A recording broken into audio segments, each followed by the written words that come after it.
আপনাদের সকলকে সর্বপ্রথম নমস্কার জানাই। আমি শ্রী রাজ জ্যোতিষী বিশ্বনাথ চক্রবর্তী। এখানে কুষ্টি করা হয়, বিবাহের জটক বিচার করা হয়, বাস্তু বিচার করা হয়।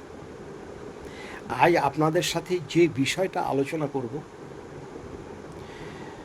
বহু মানুষ আছে দেখবেন তার ব্যবসা ভালো চলছিল, কর্মস্থান খুব ভালো চলছিল, সংসারটা খুব ভালো চলছিল। আবার অনেক ছেলে মেয়েকে দেখবেন অক্লান্ত পরিশ্রম করছে, পরীক্ষা দিচ্ছে, ভালো রেজাল্ট করতে পারছে না, বহু চেষ্টা করছে, একটা চাকরি জোগাড় করতে পারছে না। কোনো কাজ যেন মনে হচ্ছে সঠিকভাবে হচ্ছে না, সব কাজ বাধার মধ্যে দিয়ে হচ্ছে। এগুলো অনেক দিক দিয়ে হয়। যেমন ধরুন, আপনার পারিপার্শ্বিক যারা আছে তারা আপনাদের উপরে এমন একটা দৃষ্টি দেয়, তাতে আপনাদের সব কাজেই বাধার সৃষ্টি হয়।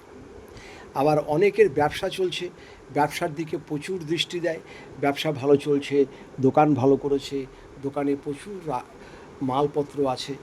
এই যে লোকের ঈর্ষা, হিংসা, দৃষ্টি, এটা কিন্তু মানুষকে ধ্বংসের পথে নিয়ে যায়। একটা জিনিস আপনাদের ছোট্ট করে করতে বলবো, আপনারা দেখবেন যারা পরীক্ষা দিচ্ছেন, এই কাজটা করলে পরীক্ষার রেজাল্ট আপনাদের খুব ভালো হবে। যারা ব্যবসা করছেন, চারিদিক থেকে দেনায় মুক্ত হয়ে গেছেন, কোনো কাজ হচ্ছে না, শুধু দেনার উপরে দেনা হয়ে যাচ্ছে, এটা সবাই করতে পারেন। যাদের শরীরে নেগেটিভ জিনিসটা বেশি আছে, তাদের ভিতরেই এই জিনিসটা ঘটে থাকে। আপনি এই নেগেটিভ জিনিসটাকে কী করে দূর করবেন, একটি সহজ উপায় আপনাদের বলে দেবো।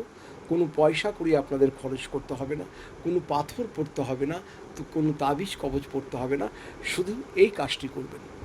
যাদের দেখবেন কোনো কাজ হচ্ছে না, কোনো দিকেই শান্তি পাচ্ছে না, না মনের শান্তি, না সংসারের শান্তি, না গৃহে শান্তি, না দোকানের শান্তি, ছেলে মেয়েরা বহু চেষ্টা করছেন, পরীক্ষা দিয়ে রেজাল্ট ভালো হচ্ছে না, বহু চেষ্টা করছেন, চাকরি পাচ্ছেন না, বহু চেষ্টা করছেন, সন্তানদের বিবাহ দিতে পারছেন না, যাদের সব কাজে দেখবেন আটকে যাচ্ছে, তাদের জন্যই এই রেমেডিটি আমি বলব।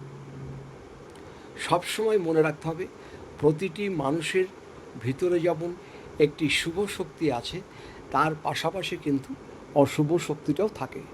যাদের ভিতরে অশুভ শক্তির প্রভাবটা বেশি হয়ে যায়, তখনই তাদের এইসব সমস্যার দিকে সৃষ্টি হয়। তাহলে এর জন্য কি করবেন? ছোট্ট একটু উপায় করবেন। একটি কাচের গ্লাস নেবেন, এটা করবেন শনিবার দিনকে, শনিবার দিন থেকে শুরু করবেন। এটা মাসে আপনি দুবার করলে সব থেকে ভালো হয়। আর যারা পারবেন তারা মাসে 4বারও করতে পারেন, 4টে শনিবার। কি কাজ করবেন? একটি কাচের গ্লাসে এমনি সাধারণত কলের জল নেবেন, আর তার ভিতরে যদি পারেন একটু গঙ্গা জল বা একটু গোলাপ জল দিতে পারেন, নতুবা খালি এমনি জল দিলেও হবে। সেই কাচের গ্লাসটার ভিতরে আপনি একটু সন্ধব লবণ নেবেন। সন্ধব লবণ, যাকে সিন্ধা লবণ বলে, আমরা যে লবণটা খাই সেটা নয়, দেখবেন লবণটার রঙ একটু খয়েরি খয়েরি হবে, সেই সিন্ধুক লবণ। সিন্ধুক লবণ 1/2 চামচ দিয়ে দেবেন। আর তার ভিতরে যার এইসব নেগেটিভ জিনিসগুলো হচ্ছে, সে কী করবেন? তার একটি পাসপোর্ট সাইজ ছবি, তার একটি পাসপোর্ট সাইজ ছবি, আর পিছন দিকে তার নাম আর গোত্র লিখবেন। সেই ছবিটাকে আপনি সেই লবণ জলের ভিতরে রেখে দেবেন। শনিবার দিনকে লবণ জলে রেখে দেবেন। আপনি যে খাটটাতে শুয়ে থাকেন সেই খাটের মাথার দিকে নিচে রাখবেন।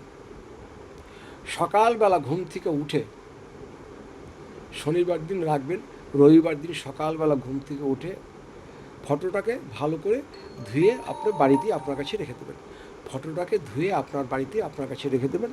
আর ওই যে জলটা ছিল, সেই জলটা বাড়ি থেকে বেশ খানিকটা দূরে যেয়ে কোনো গাছের গোড়াতে ঢেলে দেবেন।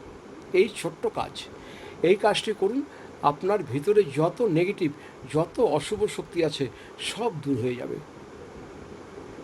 কোনো পয়সা খরচ করতে হবে না। বহু মানুষ এটা করে, আপনিও করুন, খুব ভালো ফল পাবেন। তারপরে যদি আরও কিছু জানতে হয় আমার নিচের নাম্বারে যোগাযোগ করবেন, আমি যতটুকু জানি আপনাদের অবশ্যই বলে দেওয়ার চেষ্টা করব। সবাই ভালো থাকবেন, সুস্থ থাকবেন, আপনাদের সকলকে আমি দুহাত জোর করে নমস্কার জানাই।